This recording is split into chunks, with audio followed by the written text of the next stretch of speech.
அவர் ஒருத்தர் யோசிச்சா பரவாயில்ல, பார்த்து பார்த்து எல்லாருக்கும் யோசிச்சு சொல்ல வேண்டியதாக இருக்கா இல்லையா? அதனால் வந்து இங்கே மேடைக்கு வந்த பிறகு அவருடைய எழுத்து திறமையும் பேச்சு திறமையும் அதிகமாகிடுச்சு. யூனியனுக்கு வந்த பிறகு அது ஒன்று படத்திற்கு யூஸ் பண்ணிக்க பிரபாகர். இந்த போகி திரைப்படத்தை இயக்கிய தயாரித்த விஜயசேகரனுக்கு பெப்சியோட சார்பில், இயக்குனர் சங்கத்தின் சார்பில் வாழ்த்து தெரிவிச்சுக்கிறேன். உண்மையாகவே வந்து பேரர் சொன்ன மாதிரி நான் கேட்டேன், நேற்று படம் போகலாம்னு சொல்லும்போது எப்படி படம்லாம் எப்படி இருக்குன்னா, இப்போ 11 படம் வந்திருந்தா கூட 3 படம் ரொம்ப நல்லா இருக்குது சார். சரண்டரும் போகியும் அக்யூஸ்டும் நல்லா இருக்குது. முதல் பக்கம் நல்லா இருக்குது, கலெக்ஷன் இல்லை, பட் முதல் பக்கம் ரிப்போர்ட் நல்லா இருக்குது அப்படின்னு. அப்படியே போகி யார் படம்னு கேட்டப்போ தான் அது விஜயசேகரன் படம் எனக்கு சொல்லவே இல்லையே அப்படின்னு சொல்லி நேற்று ஒரு தடவை படம் பார்க்கலாம்னு நினச்சோம். அப்போது படம் ரிலீஸ் ஆன பிறகு தியேட்டர் கலெக்ஷனில் வந்து ஒரு வேளை தப்பாக இருந்தால் சொல்லணும். பிச்சை மணி வந்து நான் எங்கள் நண்பர்கிட்ட கேட்டேன், அவர் சொன்னார் இந்த 3 படம் நல்லா இருக்குது சார், வந்து போகி வந்து கலெக்ஷன் நல்லா இருக்குது அப்படின்னு வந்து சொன்னார். அது எந்த அளவில் நீங்கள் தான் அதை சொல்லணும். நல்லா இருக்குன்னு சொல்கிறதே மிகப்பெரிய விஷயம். ஏன்னா விஜயசேகரன் வந்து ஏறக்குறைய 10-12 ஆண்டுகளுக்கு மேலாக பல ரணங்களை சந்தித்தவர். அவர் வந்து ரணம்னே படம் எடுத்தார், பல ரணங்களை சந்தித்தவர். அந்த எப்படியாவது வெற்றி பெறணும் வந்து ரொம்ப முயற்சி பண்ணிகிட்டே இருப்பார் பாவம். அந்த ரணத்துக்கெல்லாம் வந்து ஒரு மருந்தாக இந்த படம் அமைஞ்சிருக்குன்னு தான் நான் சொல்லணும். இந்த வெற்றிங்கிறது வந்து அவரோட 12 வருஷ உழைப்புக்கான ஒரு மருந்து தான். அந்த அவரோட காயங்களுக்கு ரணத்துக்கு ஏற்பட்ட மருந்தாக தான் இந்த வெற்றியை அவர் கொண்டாடணும். உண்மையாகவே வந்து அவர் எடுத்துக்கிட்ட விஷயம் மிக சிறிய விஷயம், ஆனால் அது அழகாக அதை வச்சு வியாபாரம் இல்லாமல் அதனோட வலியை, அதாவது 2 விஷயம் இருக்குது. ஒரு கற்பழிப்பை காமிக்கிறதுங்கிறது வந்து அந்த கற்பழிப்போட வலியை, வேதனையை, கொடூரத்தை காமிக்கிறது ஒரு டைப் ஆஃப் ஃபிலிம்ஸு. கற்பழிப்புங்கிற பேரில் இன்னொரு பாலியல் வன்கொடுமை செய்கிறது இன்னொரு டைப். அதை எக்ஸ்ப்ளாய்ட் பண்ணுறது. அப்படி இல்லாமல் இந்த படம் வந்து அந்த விஷயத்தோட உணர்ச்சியை, அந்த வன்கொடுமையை, அதனோட வக்ரத்தை, அதனோட வேதனையை மக்களுக்கு வந்து உணர்த்துது.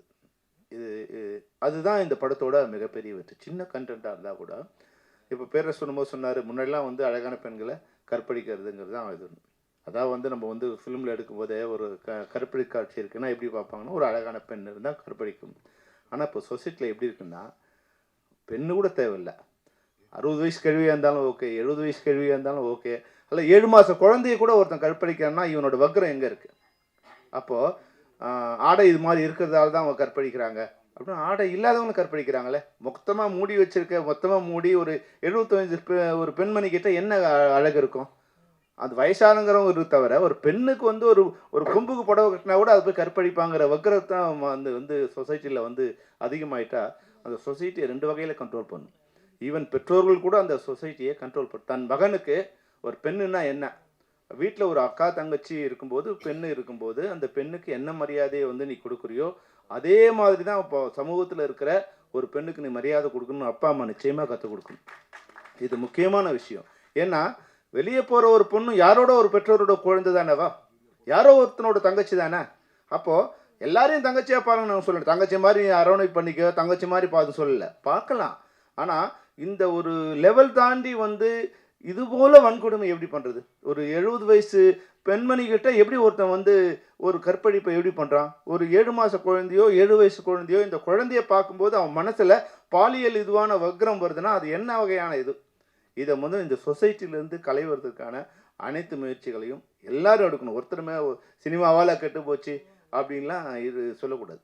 சினிமா, ஊடகம், அரசு அனைவரும் இணைந்தாதான் இந்த இது வந்து சரி பண்ண முடியும். இப்போது இது மாதிரி காட்சிகளை ஒருத்தர் எடுக்கிறான், அவங்ககிட்ட வக்ரம் இருக்குது. ஒருத்தன் பார்க்குறான், இல்லை 100 பேர் பார்க்குறான், அவங்ககிட்ட வக்ரம் இருக்குது.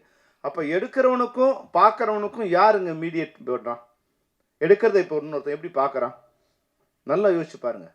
ஒருத்தர் எடுக்கிறான், ஒரு 100 பேர் 1000 பேர் பார்க்குறான். இதுக்கு யார் இது காரணமாக இருக்கான்னு நல்லா யோசிச்சு பாருங்கள்.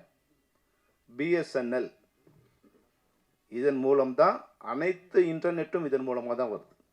அப்போ இதனோட உரிமையாளர் யார்? இதனோட உரிமையாளர் மத்திய அரசு. அப்போ இது மாதிரி போர்னோகிராஃபி மெட்டீரியல்ஸ் இது வருதுன்னா அதை தடை செய்ய வேண்டிய இடத்துல மத்திய அரசு இருக்கு. இப்போ நீங்கள் வந்து சைனாவுக்கு போயிட்டு நீங்கள் போர்னோ அப்படின்னு போட்டிங்கன்னா கட் ஆகிடும். அப்போ அந்த அரசு அந்த வார்த்தையே வந்து டெலீட் பண்ணுறாங்க. டாப்லெஸ்ஸாக ஒரு ஃபோட்டோ வந்து அது வந்து டெலீட் பண்ணிடும். கூகுளோ இல்லை மற்ற இதுவோ அங்கே ஒர்க் ஆகாது.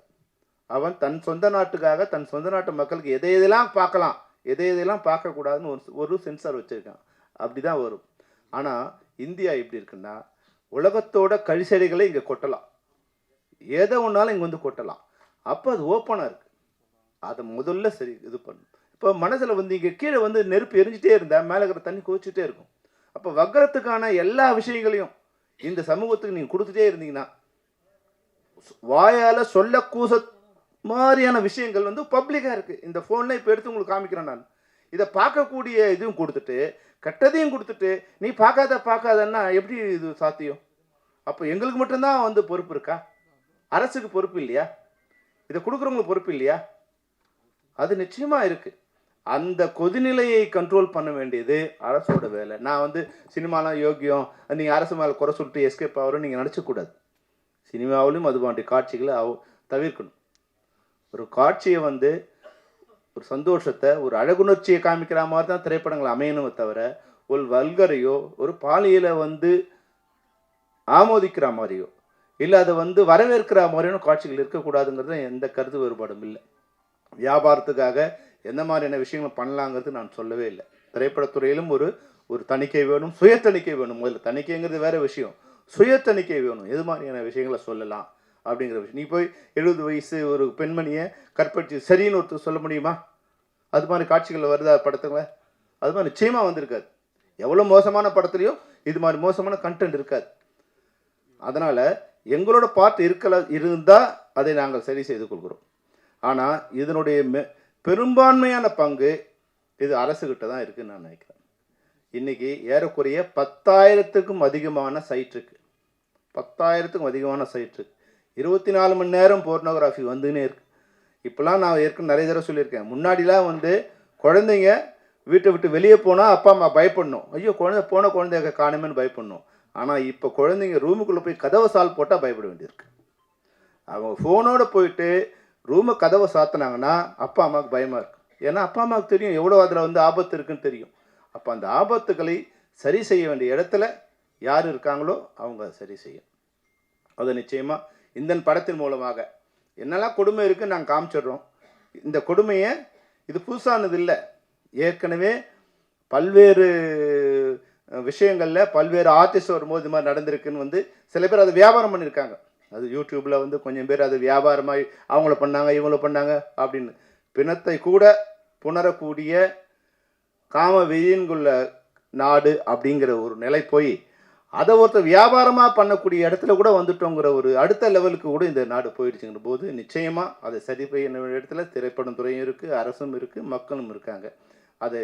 அதுக்கு ஒரு விழிப்புணர்ச்சியாக இந்த திரைப்படம் அமைஞ்சிருக்கு. விஜயசேகரன் வந்து அவருடைய கருத்துக்களை ரொம்ப சொன்னார், வேதனையை சொன்னார். ஏன்னா விஜயசேகர் வந்து எப்பவுமே வந்து ஒரு ரௌத்திரமான ஒரு நபர். அவர் வந்து அந்த எப்படி வந்து போகி திரைப்படத்தில் கெட்டவைகளை போட்டு எரிச்சாரோ அது மாதிரி கெட்டவைகளுக்காக எதிர்த்து போராடக்கூடிய அவர் எந்த நிலையில் இருந்தாலும், ரொம்ப சிரமமான நிலையில் இருந்தாலும் நல்ல நிலையில் இருந்தாலும் அதை எதிர்த்து போராடிட்டே இருக்கக்கூடிய. அதனால தான் இன்றைக்கி அவரோட வார்த்தை வந்து எனக்கு வந்துடுச்சு.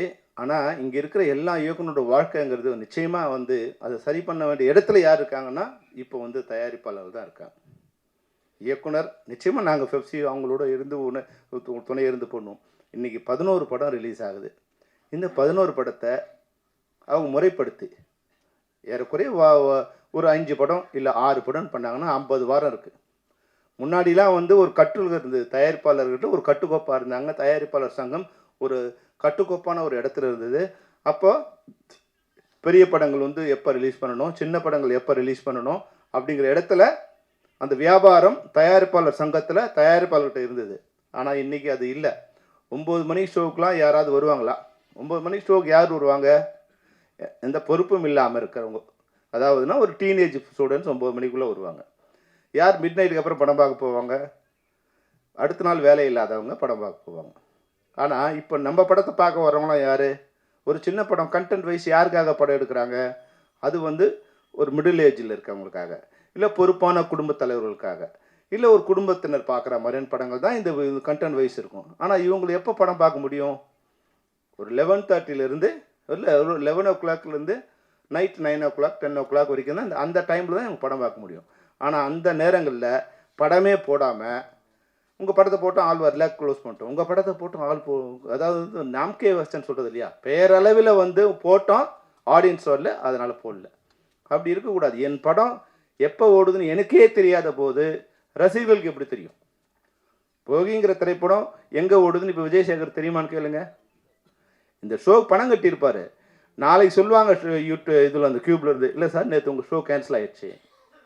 அப்போ தான் தெரியும் தயாரிப்பாளருக்கு நம்ம படம் அங்கே ஓடலன்னு. இது மாதிரி கேவலமான இடத்துல தான் இன்றைக்கி இண்டஸ்ட்ரி இருக்குது. அந்த தயாரிப்பாளர்களுக்கு முன்னாடி நாங்கள் படம் போட்டோமா, எங்கள் படம் 60 தேட்டர் தான், 60 தேட்டரில் படம் ஓடுன்னு எங்களை சொல்ல முடியும். அவர் சொன்ன மாதிரி இப்போ தேட்டரில் வந்து நம்ம ஃப்ளெக்ஸை ஓரமாக வச்சுட்டு கல்யாண் ஜுவல்லரி ஃப்ளெக்ஸை அதிகமாக வச்சுருக்காங்க. இது என்ன கேவலமான இதுவாக இருக்குது பாருங்க. திரையரங்கம் எதுக்காக இருக்குது?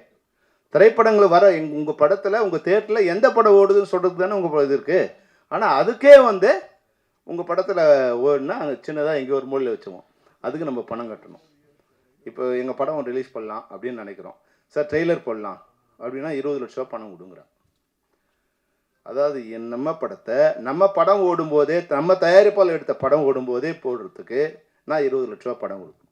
அப்போ இன்னும் புற்றுச்சல் மாதிரி உங்கள் படத்தை ப்ரொமோஷன் பண்ணுறேன் நான், இது எனக்கு இவ்வளோ கொடுன்னா, எடுத்த படத்தை விட ப்ரொமோஷனுங்கிற பேரில் பல பேர் கொள்ளையடிக்க வந்துட்டாங்க. அப்போ யாருக்கிட்ட பணம் கொடுத்தா நம்ம படம் ப்ரொமோஷன் ஆகும்? எதத்தின்னா பெத்தம் தெளியா அப்படிங்கிற நிலை அறியாத தயாரிப்பாளர்கள் இருக்கிறதால, அந்த மாதிரி சூழ்நிலை தயாரிப்பு இருக்கிறதால வரவங்கட்டெல்லாம் வந்து உனக்கு 50,000 உனக்கு 50,000 உனக்கு 50,000 கொடுத்தா அவங்க விளம்பரத்தை பார்த்து யார் வராங்கன்னு தெரியாது. படம் பார்க்க வரும்போது 10 பேர் 5 பேர் 20 பேர் இருந்தால் இந்த ப்ரொமோஷன்லாம் யாருக்கிட்ட இவங்க போய் ப்ரொமோஷன் பண்ணாங்கன்னு தெரியாது. இப்போ இதை சரி செய்ய வேண்டிய இடம் வந்து ஒரு இடம் இருக்குது, அது தயாரிப்பாளர்கள். இப்போது டிமாண்ட் இருக்குது, சப்ளை இருக்குது. சப்ளை 1000 திரைப்படங்கள் இருக்குது, இங்கே 5 கோடி பேர் படம் பார்க்க தயாராக இருக்காங்க. இதை சரி பண்ணக்கூடிய இடம் என்ன? எப்படி படம் பார்க்கறது? இந்த 1000 திரைப்படங்களை பணமே கொடுக்காம என் படத்தை போடுன்னு சொல்கிற நிலையில் இருந்தால் கூட, ப்ரொடியூசர் இருந்தால் கூட, அதை பார்க்க இன்றைக்கி ஓடிடி வராங்களான்னா இன்னும் அவங்கள போய் உருவணும். நீங்கள் சார் என் படத்தை பாருங்கள், படத்தை பார்த்து ஃப்ரீயாக போடுங்க, பணமே கொடுக்க வேண்டாம், உங்கள் ஓடிடிலையாவது போடுங்க. அதுக்கு அவன் சொல்கிறான் பார்த்துட்டு போடுறோம். எப்படின்னா பசி எடுக்கும்போது எல்லாத்தையும் நம்ம வந்து ஒரே ஒரு மீன், நாங்கள் வந்து அசிஸ்டன்ட் டைரக்டராக இருக்கும்போது ஒரு மீன் துண்டு வைப்பான் சாப்பாட்டில், அது ஃப்ரீயாக வச்சுருவான். அந்த மீன் துண்டை பார்த்துக்கிட்டே சாப்பிடுவோம் நாங்கள். ஏன்னா அது சாப்பிட்டுட்டு அப்புறம் சாப்பிட முடியாது, சாப்பாடு இதுவாக இருக்காது. அப்போ ஒரு சின்ன பீஸ் எடுத்து அந்த முள்ளை கூட நிறைய தடவை திருப்பி நக்கிக்கிட்டு இருக்குது. அங்கே அசிஸ்டன்ட் டைரக்டராக இருக்கும்போது ஒரு டைரக்டர் ஆகிட்டோம், வந்து சின்ன ஒரு கல்யாணத்துக்கு போனோம், 60 வகை சாப்பாடோடு இருக்குன்னா சும்மா ஒன்று ஒன்றா எடுத்து அப்படி சாப்பிட்டுட்டு தள்ளி விட்டுட்டோம். அப்போது ஓவர் சப்ளை இங்கே வந்து குப்பைக்கு போயிடுது.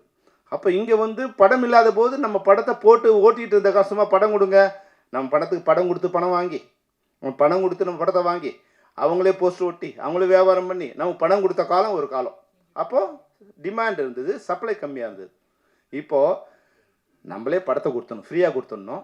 இதை வந்து ப்ரொமோஷன் பண்ண பணம் கொடுத்துடணும், நம்மளே வந்து ஃபோட்டோ கார்டு கொடுக்கணும், நம்மளே ஃப்ளெக்ஸ் கொடுக்கணும், அதை ஒட்டுறதுக்கு நம்மளே காசு கொடுக்கணும், அது ஒட்டினானே இல்லைன்னு பார்க்க நம்ம ஆளை வைக்கணும். ஆனால் அங்கே போய் பார்த்தா ஃப்ளெக்ஸ் இல்லை. ஏன்னா அவர் சொல்லுவார், இல்லை சார் 10 படம் வருது, உங்கள் படத்தை எங்கே வைக்கணும்னு தெரில, இப்படிங்கிற நிலைமை இருக்குது.